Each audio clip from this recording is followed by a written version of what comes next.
welcome in, bro. Okay, Welcome thanks in. for having me. Congratulations, newly congrats. drafted Cowboy. Listen, How about them Cowboys? I'm a Saints guy, but I'm a Cowboy. I'm an LSU fan, so I'm Saints a guy. We support. I support wherever LSU, the LSU no plays. doubt, no doubt. I'm sure this is a lifelong dream for you. Obviously, we're gonna get into your story a little bit. Born and raised here, you and your boy drafted in the same round, right? TDP, same round, same draft. Mm-hmm. TDP, you had a long, hard road through this year. Obviously, you had an unbelievable season, made a huge jump, led the nation. I know you led the SEC in tackles, right? Mm-hmm. Led the nation in tackles, or close somewhere around I think there. all the way up until the bowl game Because you couldn't play in the bowl game. Okay. Right. Made yourself what everybody thought was you made yourself a lot of money. Then you went through the injury, and you had a herniated disc in your neck, had surgery. Questions kind of going into the draft. Hey, are they going to draft me because I had surgery? Cowboys took a chance, drafted you, which I think you're going to be unbelievable there. I think you fit their scheme really well. I think that obviously your makeup and what you've been through before puts you in a little bit of a better situation than most. You know, adversity builds a lot of character. So talk to me a little bit about that. Talk to me about your senior season. Talk to me about what went into the development of you, and talk to me about the recovery that you're going through right now. Okay, well, first, thank you for having me here. Of course, man. It's been a journey, but I'm a soldier. Just keep fighting. But I just thank Coach Blake Baker, and Durante Jones for my senior year. They came in there. They came in the spring, and that's when I met them. Talked to both of them. They say they heard a lot about me, a lot of great things about me. And I just told them, make me a better football player. That was the biggest thing I wanted to do. And just I wanted to, this past football season, just put it all on the table.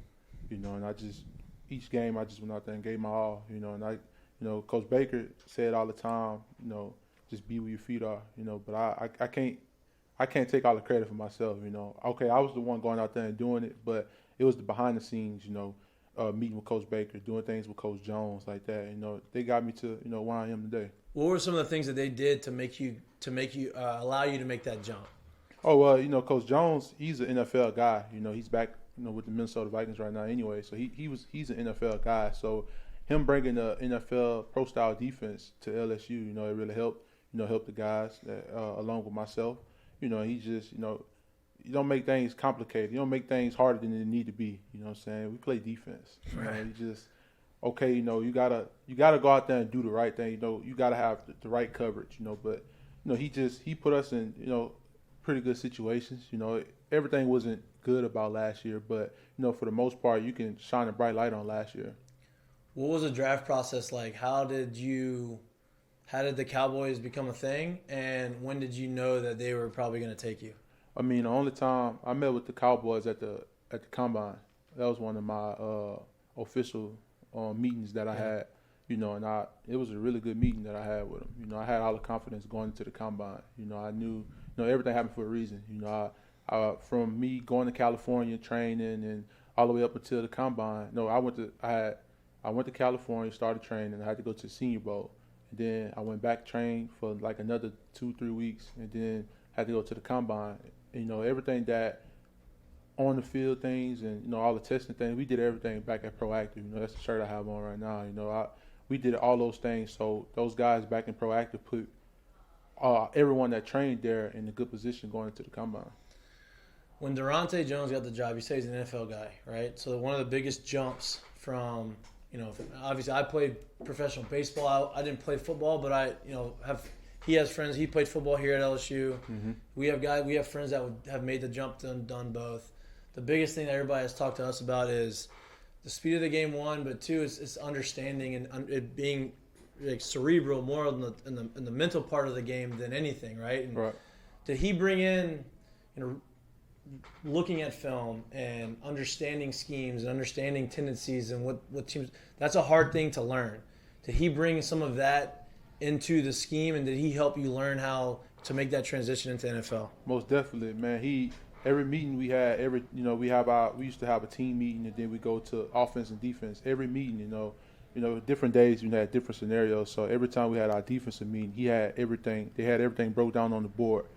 formations, backfield sets. That's one thing Coach Baker taught the linebackers, remembering backfield sets. If you remember backfield sets, half the job is done. You just got to go out there and just do it now. And, not even just Coach Jones, like the whole, D staff came together last year, and they had everything on the board. It was an open notebook test. You just had to go out there on Saturday and actually do it. Yeah.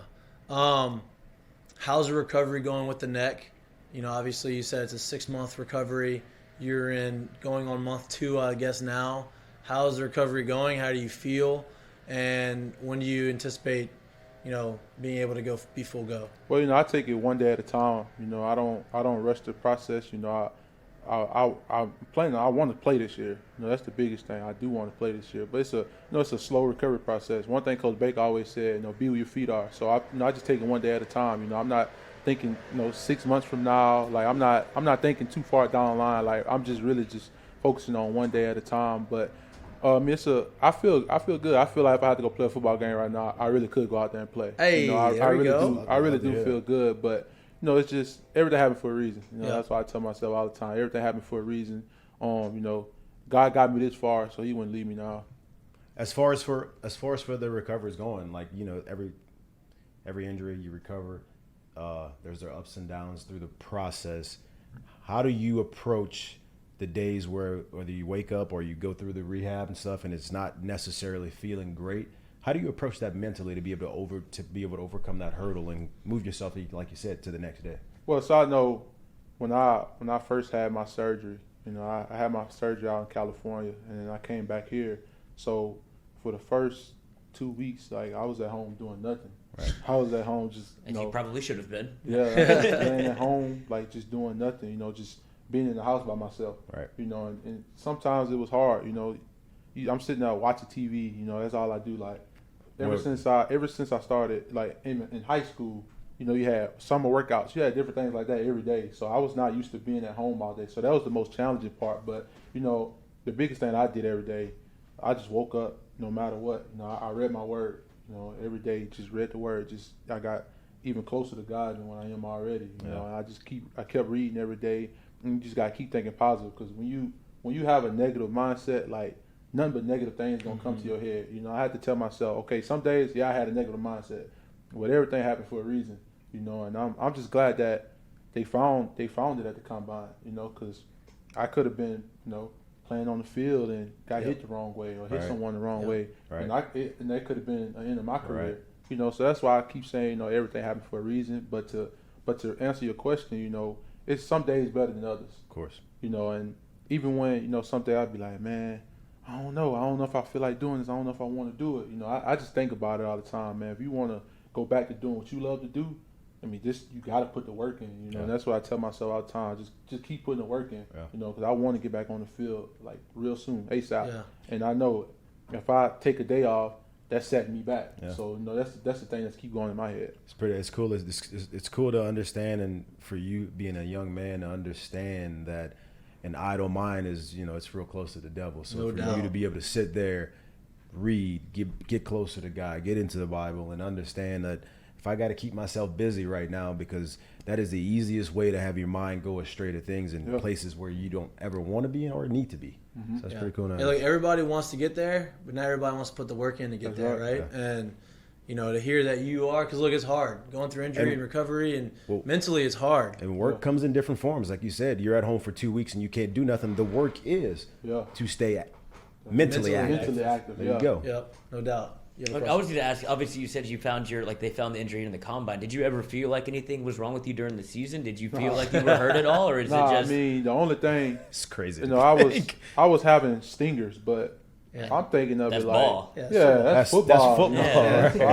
Yeah. I catch a stinger and then, I just shake my arms out. Like, I'm standing on the field, I'm just playing. I'm like, man, 30 tackles a game. If you love something, you give your all for it. So if I catch a stinger, I just was shaking my arms out. You know what I'm saying? I shake my arms out. I'm like, all right, next play.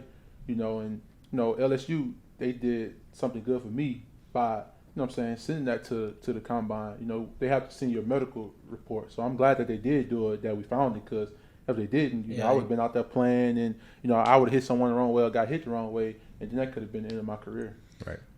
Talk to me a little bit about, speaking of your career, your college career. Obviously, you you stayed here with the transfer portal and everybody leaving and doing things and not having immediate success and being able to go. You were one of the guys that didn't do that. You stayed here. You battled through it. Maybe you should have played at some times and you didn't play. We had Patrick Queen on here about a few weeks ago, and he was talking about the same thing. He had to go through things, and he thought he was going to be a starter. He got that taken away from him, and then all of a sudden he started, and he was able to take advantage of it. Talk a little bit about what went into your mindset on why you stayed here and what made you become the player that you became. Man, I love LSU. I've been here, been in Louisiana, been here my whole life, grew up watching LSU. So I knew this was always the school that I wanted to go to. You're going to have obstacles, but you can't let, one quote that Mikie Johnson always said, he said, I would never let a circumstance or a situation define my life. And that's just what I thought about. If it was easy, everybody would do it. You got guys that, the transfer portal, guys go in the portal and, they still in the portal.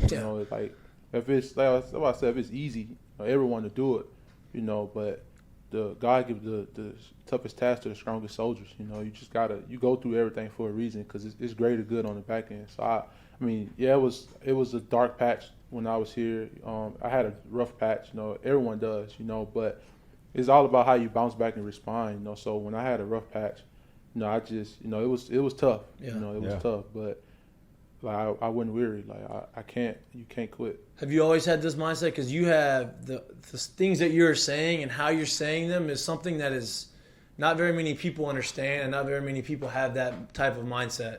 Has that been something that you've always had, or is that something that you had to develop through the tough times when you were in college? Well, I give credit back to my little league coaches. I played right here at South Baton Rouge Jaguars. We practiced right here in the Expressway Park. Yeah.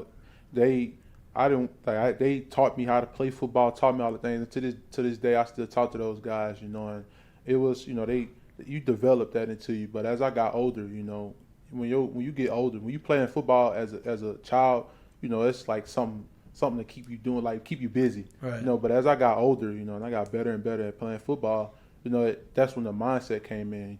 My parents work hard, and one thing my mom told me when I was in high school, she said, if you really want to go to college, playing football, it'll help you because college is expensive. My parents don't make money like that, and so I just keep those things in my head as well. I have a daughter too, so I want to be the one that provide for my daughter. So that's the biggest thing with me. I don't want nobody else. I don't know if y'all have kids or not, but I don't want nobody to provide for my daughter. You know what I'm saying? 'Cause I would be less of a man if I let someone else provide for my daughter.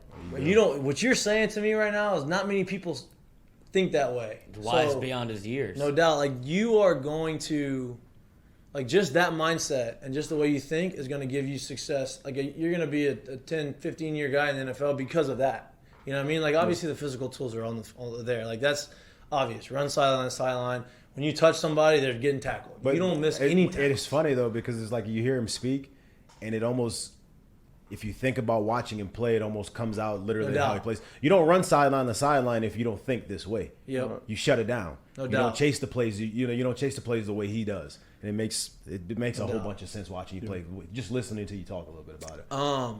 As far as competition, people you play, right?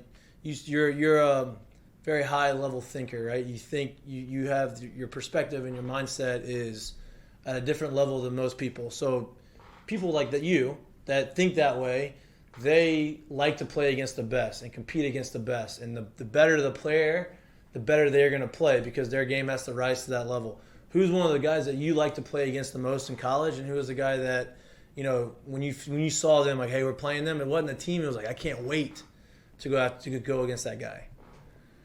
It's kind of hard to say because you play in the SEC, so right. the SEC, everyone is you got to come with your A game every week. You know what I'm saying? You're gonna go out there and get embarrassed. So it's really kind of hard to really say, because like I said, you playing against the best every week, and I know, we LSU, everybody want to beat LSU. Mm-hmm. You know what I'm saying? That's just the mindset, and it's. So I don't know. I can't really even say it's hard for me to really even say someone that it's you got to come with your A game because you see it every week. Joe Burrow in practice. Well, that's about to ask. So you were here at 19, and you got to play with, you were behind with, played for some players that were generational talents. Guys are in the NFL doing extremely well in the NFL. You were on a team 2019 that had, I think, 20 of the 22 starters got drafted to go play in the NFL. Yeah. Who was one of the guys that you learned most from? And give me some of those 2019 stories, because that probably helped you become a better football player, having to be behind guys like Patrick Queen and go against Joe Burrow and have to play against guys that are in the NFL and thriving in the NFL. Well, so I can go back to my freshman year with Devin White. Yeah. Like, that was a guy that he was a pro before he was a pro. You know what I'm saying? And I was the last linebacker to go into that room. You know, and then I guess, God just had a calling on me because he put me with Devin. Like, Devin will only make me work out with him. Like, Devin only made me do things. Even when we did, like, position work and stuff like that, if Devin would make me go again, I used to be like, man, like, why he picking on me? I was when I first got there, I was 17 years old. I'm like, man, why he keep picking on me? Like, I don't know. But, man, Devin is a guy that, like I said, he was a pro before he was a pro. Devin used to be so hard on me, man. And then, like, after this past season, I text Devin, Jacob Phillips, and PQ. I text them, and I just told them thank you. You know what I'm saying? Because my freshman year, it was Devin. My sophomore year, it was PQ and Jacob. So, I had guys that taught me how to be a pro before I was a pro, but the guy the most was Devin. Like, Devin used to be so hard on me. And then he used to tell my dad all the time, oh, no, don't worry about it. I got him. Like, I got That's him. awesome. I'm make sure he's good. And to this day, Devin's still the same way to this day. Did he text you after you got drafted? No. You talked to him? You haven't talked to him since you got drafted yet? I'm still in the midst of. Yeah, you got a lot. Oh, yeah, I can't even imagine the phone. How many Yeah, people so talk to I'm you, still in the midst of, texting everyone back. Like, it's not, it's not me being. I get it. I'm just. Nah. It is so what it many is. text We're messages, both going through, so I completely Yeah. understand it. Yeah, your So phone blows looking up. forward, man, like getting into the Cowboys organization and kind of who is it that you're looking forward to picking their brains, Jerry learning Jones. from, whether it's, from front office level, people that you may know, coaches, whether it's players, who is it that you're kind of looking forward to being able to work with and kind of grow with? Micah Parsons. I mean, I see so much of myself in his game. He's a big guy, rangy guy that can move. And I'm just excited just to get there. It's something that I always dreamed about doing. You know, and not many people get an opportunity to play on the next level, so I'm grateful for that. But I'll say Micah's a guy, and then just getting to know the defensive coordinator Dan Quinn. Like, that's the biggest thing. I just learning. Learn new things from different guys. But I see and as well as Jabril Cox. I was fortunate to play with Jabril. So. That linebacker room alone is loaded, and for me to go in there and just add to that room, it's real exciting. Yeah. I thought you were about to say something. Oh no, I will. Yeah, I do have a question. I do have a So question. he was looking. I thought he was about to say No, something. I'm ready. You mentioned Devin White was kind of the guy that showed you kind of the way to, I guess, become a football player, become a pro. Who did you take under your wing while you were at LSU, and who's like that you decided to be like next up in your mind? I think the person that's next up is Greg Penn. Like, I can't think nothing of it. I talk to Greg almost every day. Well, no, not almost. I talk to Greg every day. That's someone that, Mike Jones came in. Mike Jones was, he already played at Clemson and stuff like that. But for me, I saw myself in Greg because Greg was a true freshman coming in. Mike transferred from Clemson, so he know the things that he's getting himself into. So I said Greg, and I told Greg I tell Greg this all the time. Like, he played last year as a freshman. My freshman year, I didn't play. It takes a lot for a freshman to even get like playing time on the level that we're playing on. So I see so much in Greg, and I think this season alone, Greg's going to open a lot of eyes. This past year you went from the highest of the highs to a little bit of a struggle, not you personally, but as a team, right? Last 2020 was COVID, and then last year was not the way that y'all had wanted to go. You had injuries, had a lot of guys end up leaving, and you had a very depleted roster. What I appreciate a lot from you is every day you showed up, you came out there and you played your ass off, and you played like y'all were 11-0 and y'all were going to the national championship, and you took that energy into every single game. What do you attribute that to? One, and two, like, what did you see from the guys on the team last year, and what was the vibe like of the guys, especially once guys started saying I'm not playing or I'm transferring out?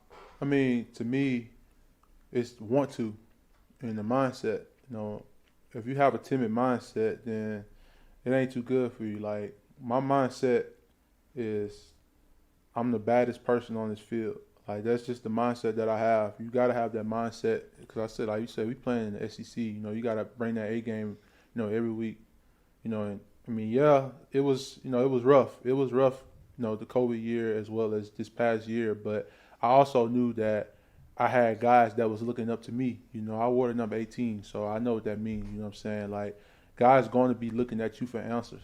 So if I had that mindset of, we losing and, you know, I don't really care, like, that's the vibe that I was giving to the team. So, like I said, my mindset is I'm the baddest person on the field, you know, and I'm going to go out there each week and I'm going to give my all, you know, and I knew guys were going to feed off my energy. So that's why, you know, during the games, like, I talk my trash. I'm be honest. I learned that. Hey, Wait, you should. I learned Yeah. I learned that from Devin, and I learned that from Pat. Like, man, like talk your trash, Yeah. like within the lines. Like, you know, it's No. at some point it's a boundary that you get to. Hey, sometimes talking trash, sometimes that makes you play better because hey, if Yeah. I'm gonna talk it, I better be back able to go it back up. that That's thing what I'm up. saying. Yeah. So, you know, each like it don't matter what player with. Like, I'm gonna talk my trash. You know, I'm like, because like I said, that's my mindset. So, I knew guys was gonna feed off that. You know, even guys on the offensive side, I know, okay, those guys are gonna feed off my energy. So I got to go out there and give my all. You know, and I got guys on the defense looking at me. You know, I'm wearing number 18. Like, come on now, Yep. you gotta give your all each week. You know, and that's something that I did. Like we could have been up by 20, down by 70. Like it didn't matter. I was gonna go out there and give my all each play. Who's the best trash talker you had to play against? Who'd you like? Who talked the most trash back to you? You said you like to talk it. Somebody else likes to talk it too. Bro, I know like, that. all right, so no, I can't. Man, I'm trying to think. It's like because a lot of people really don't like a lot. I don't know why. Like, Well, they're probably scared of you. a lot of people don't like. A lot Jesus of, Christ, you'd be a like fool. one game that I know like that I taught like the most trash was Alabama game. Of course. Like Alabama, I can tell you games. Alabama, Florida, Texas A&M, like them 3 games alone, I know I had it on my mind, them games, man, and like it was like even in the Bama game, like, you know, like I say, I like I Because go y'all out showed there, out. in yeah, the I Bama go out game. there, I have fun, like I go out there, I have fun, like I said, we can be up by 20, down by 7. I'm gonna go out there, I'm gonna talk my trash, but it was like, you know, Bama game, it's like they wasn't even like I make a play, I'm talking trash, those guys just like they just walking back to the huddle. I'm like, Damn. dang. I'm like, Couldn't even get no dang. eye contact. Yeah. I'm like, Give me dang. something. I'm like, dang, like, you know, but Wait, that no, just make you talk more, didn't it? Yeah. you know what I'm saying? I'm like, dang, like, I'm like, oh, I'm just, maybe I get something up out of them, you know. But I mean, that's just, you know, that speaks to those guys as well too, you know. But Yeah. I say Alabama, Florida, and Texas A&M game, like I was just off the All roof, over like it. I was, because it's like you gotta think about it. Those like you play the best of the best every week. So like I said, you gotta bring your A game, and I just, you know, one of my things, I just wanted those guys to be like, man, number 18 from LSU, like, you know, he bring that juice, he gonna bring that swagger and stuff. Well, you mentioned those 3 games, and it seems like those were the games where the defense showed out the most. And it was kind of an odd kind of feeling around the team whenever it was like the defense, like you can almost draw a line in the sand where you saw the defense start to play much better. What was like the kind of flip, the switch that was flipped between, I guess, whether it was not playing well early on or just maybe a different kind of scheme, it seemed like, when Durante Jones was kind of let loose and let y'all go, because the Alabama game looked totally different than anything we saw a year from the defense. I mean, we had that bye week before Alabama game, you know, and you know, it was time for us to change some stuff up. So we changed some stuff up, and you know, we went out there and just, like you said, Flip the just switch. we just went out there and just like our hair was on fire. Mm-hmm. Yeah, but I mean, it was fun. You know, it's a lot of takeaways you could take from this past year too. You know, like you said, it's highs and it's lows, but ultimately, like, you know, it's a lot of things that you can always take away from it, because one of the biggest things with me that we didn't even have the success like we wanted to have. But one thing I can say about the guys in the locker room, we all stick together. Like, no matter what, we never went in the locker room, pointing fingers and like, oh, it's your fault. Right. It's your fault. You ain't do this. You ain't catch the ball. When we had a chance to catch an interception, you ain't do it. Like we didn't do that. You win as a team, you lose as a team. And one of the things that like Coach O always said, one team, one heartbeat. You know what I'm saying? We going to the stadium as one. We're gonna leave the stadium as one. I'm sure you're around the program a lot right now. Like you still talk to a bunch of guys that are still here, your old teammates. What's something that you're looking forward to everybody else seeing? Like what's something that that you've seen that you're looking forward to everybody else seeing going into next year with the guys we have on the defense and the guys we have on the offense and the guys that we've brought in? Like what is something that people aren't really expecting, but you're looking forward to seeing? The biggest word I can say, I can think about for the team this upcoming year is accountability. Like that's one thing that for sure you will see out there. Guys will be held accountable for everything. And, I'm still there, working out and stuff like that, doing things there. And I see the accountability that Brian Kelly is putting on those guys. At the end of the day, the coaches can say so much, but the players, at the end of the day, the players got to go out there and play.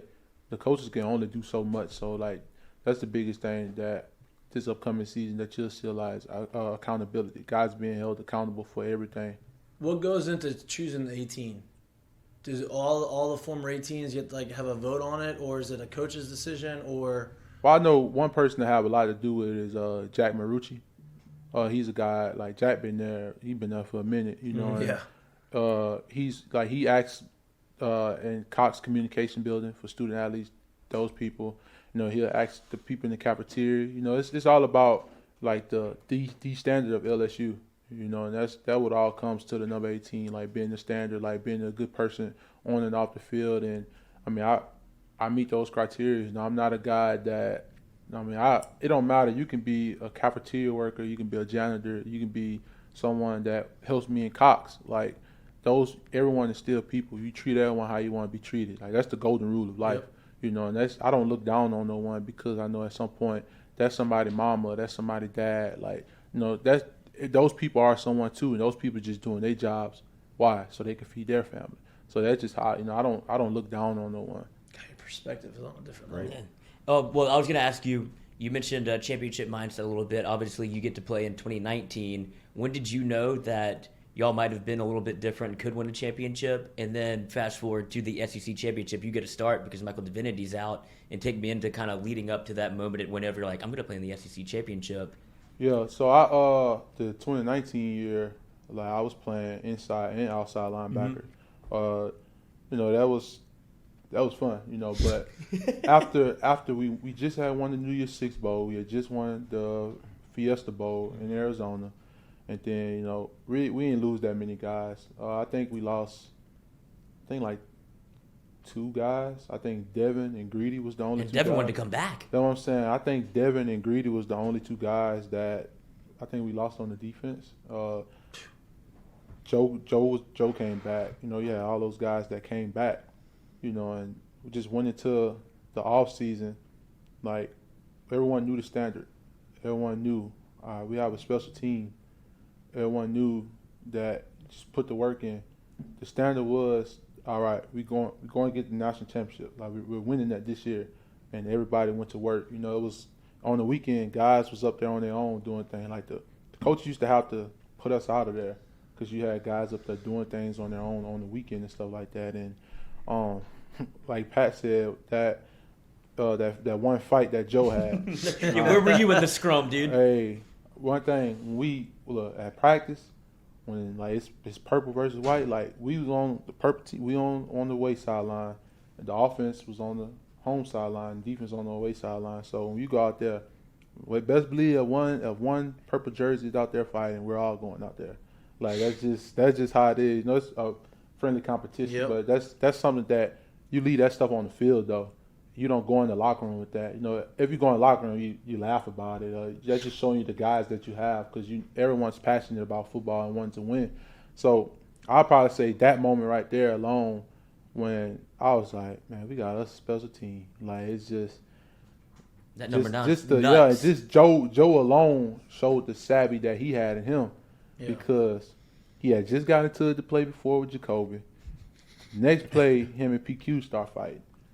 and then you see Jacoby running from about 30 yards away. He just come and he just do what he do, and I'm just like, like I said, if one purple jersey fight, we all in that fight, and I remember it. It happened on our sideline, so everybody on purple running over there. So then you got guys on the offense, they come from the home sideline, they come running over there, and it was crazy, like it was crazy. But that moment right there alone, I was like, man, we got us a special team, and everybody just went about work every day, and then accountability, everybody was held accountable both on and off the field. When you go ahead. I was about to say, what for you? I think, like, just kind of looking forward a little bit. For you, this injury, this specific injury, you've had a lot of ups and downs in your career. Like, you've gone through a lot of stuff. You've seen a lot of stuff. You've been a starter. You've been off the bench. What has this injury taught you about yourself so far? What thing that's kind of sprung that's new to you that you're like, man, I didn't realize I had this, or I didn't realize I could do this much. What has this taught to you? It just taught me that I'm made for it. Everything happened for a reason. I'm not the first guy that had this injury, and I won't be the last guy. So, maybe I can help the next guy, mentally with the injury, because I never been hurt before, never had surgery before. Like, This was my first surgery, so it was tough on me because, like I said, ever since summer workouts in high school, I was never used to being at home for 2 weeks, literally not doing nothing, just sitting there. And, it's like I say, like it showed me that I'm made for it, and everything that I went through, it's just it's written already. My story written already. It's just, happening at a time, and I can go back and share with guys, about the things that I went through and look to encourage other people. Man, you know what? You have something to say? Yeah, no, obviously you didn't see the injury coming. You get the NFL Combine results. Take us kind of through and it was probably an uncomfortable situation because you expect to get drafted probably, we were thinking first, second round, and then you get the draft report back, and you start falling in the draft. Kind of take us through that, like where you were mentally, and to finally get that call, you had to be, almost elated, even though it wasn't the round you were supposed to go in, but just kind of through that process of like, man, I don't really know, my future's up in the air, and it shouldn't be.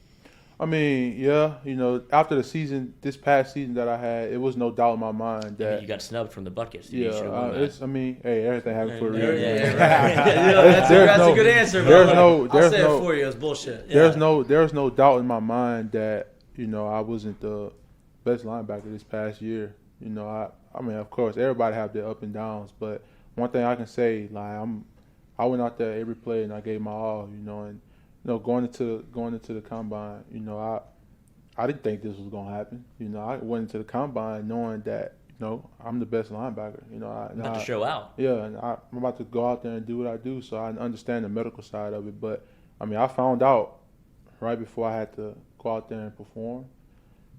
I could have easily, been like, okay, I'm not doing nothing. Like, I'm still finna go out there and just go out there and do what I do, and that's what I did. And it's unfortunate that that it happened, but I keep saying it, but everything happened for a reason, though. God just was revealing something to me. He does everything for a reason. He put me in a good situation. I'm in a really good situation. Yep. Like, was it stressful? And just sitting there and waiting, just keep looking at the phone, man, I'm waiting to get this call. Yeah, it was. But I had my family around me. My family like, oh, we gonna get it. We gonna get the phone call. I'm sitting there watching it. I'm like, are you looking at the screen? It's telling you teams need a linebacker. I'm like, oh, come get me. I'm here. I'm here. Come get me. But and I just God put me in the perfect situation. I could have been the first pick of the drive. I could have been the last pick of the drive. It really didn't matter to me. All I needed was an opportunity because it's a small portion of people that even make it to the next level. Yeah, but the phone rings. That's what I'm saying. It's it's a small number of people that can even play. That even get drafted. And things changed my perspective because, granted, I would have been a high draft pick. I understand that part, but I had to look at it from my perspective that there's guys that they didn't have surgery. They was perfectly fine, and guys still went late. So I had to think about that too. I was like, everything happened for a reason. That's what I kept telling myself. I'm sitting there, man, everything happened for a reason. I'm grateful to even be here and just to even hear my name called. Some guys had do undrafted deals and stuff Yeah. like that. So I'm very fortunate to be, you know, in the situation I'm in. I'm happy to be a Dallas Cowboy, and I just can't wait to get out there. Yeah. Man, Man, watch out for Jerry Jones' salt intake. I don't know if you saw Hard Knocks, but that man salts his McDonald's more than he should, so you got to watch out for that.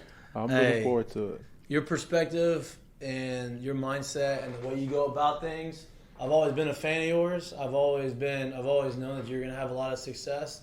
And now after talking to you, I have no doubt in my mind that you're going to have success and you're going to be a long-term, you know, linebacker. You're going to have an unbelievable career in the NFL. I don't want to keep you here for too much longer. You've been here for a long time. You're giving me all your time. I appreciate that, man. But I can't tell this enough. I'm rooting for you. I'm fired up for you. I'm excited for your opportunity. And like I said, I've been a fan of yours from afar, and now I'm a fan of yours from up close. And I have no doubt in my mind you're going to go out there and you're going to kill it. So, bro, thank you so much for coming on the show. I appreciate And, y'all for having me. And anytime you want to come back on. Whenever you go out there and you're balling out in the middle of the season and you got an off week, we're gonna FaceTime, we're gonna video call you. You're gonna be on there and you can talk Let's about do it, man. talk Let's about do it, man. Because you know, you got your head on straight, man. The things that you say and how you think about it and how you go about it, you're doing the right stuff. Yeah, like I said, I just I just want to be a living testament to guys that are around me. You know, I can sit here and talk about Greg all day. That's really, I see myself in Greg. That's really my little brother. You know, and I just, you know, I had guys like Devin and, you know, PQ. I had guys in front of me that showed me the way. So it was only right for me to, you know, do that for someone else. Yeah. You know, and that's just my biggest thing about just, you know, helping others, because I didn't get to this point by myself. No doubt, man. Like I said, thank you so much for coming on. It was a blast. Yeah. Great interview, great person. Love the way you think. And good luck the rest of the way, bro. Oh, yeah, I appreciate y'all for having me. Yep, Yeah, no man. problem. All right, we're going to take a 30-second break, get reset, tell Damone bye. You're watching Mik'd Up, brought to you by Sterling Automotive.